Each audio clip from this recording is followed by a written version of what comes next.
નૈમિષે સુતમાસીન મભિવાદ્ય મહામતીમ. હે મહામતી વાળા, હે બુદ્ધિશાળી, કોટી સૂર્ય સમપ્રભ, એવું સૂતજી માટે શબ્દ વંચાણો છે કે હે સૂતજી, તમે કરોડો સૂર્ય સમાન છો.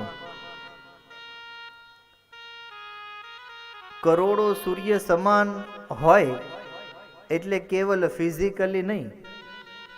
ફિઝિકલી તો જો એક સૂર્ય સમાન ક્યાં, એ તો બધું જવા દો. એક આ એલઈડી સમાન વ્યક્તિ હોય તોય તમે સામે જોઈ શકો.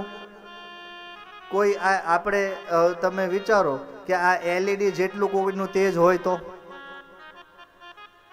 છતાં આપણે શું કહીએ કે ભાઈ સૂર્ય જેવો તેજસ્વી છે. પણ અહીંયા વ્યાસજી નમસ્કાર કરે છે કે તમે એક સૂર્ય નહીં, તમે કોટી સૂર્ય જ સમાન છો. ભાગવતજીમાં સૂર્યને જ્ઞાન કહ્યું છે અને વ્યાસજીને જરાય સંકોચ નથી કોટી સૂર્ય સમાન કહેતા, કારણ કે એક સૂર્ય ક્યારેય પૃથ્વીને પ્રકાશ આપી જ ન શકે.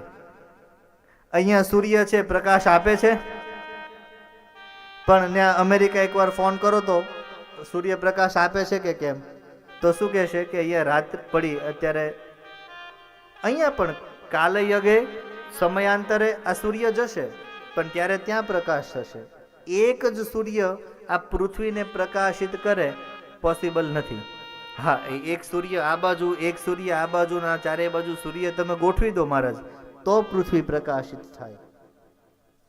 એટલા માટે અહીંયા કોટી સૂર્ય સમપ્રભ કીધું કે તમે એક નહીં, હે પ્રભુ તમે કરોડો સૂર્ય સમાન તમારું જ્ઞાન છે.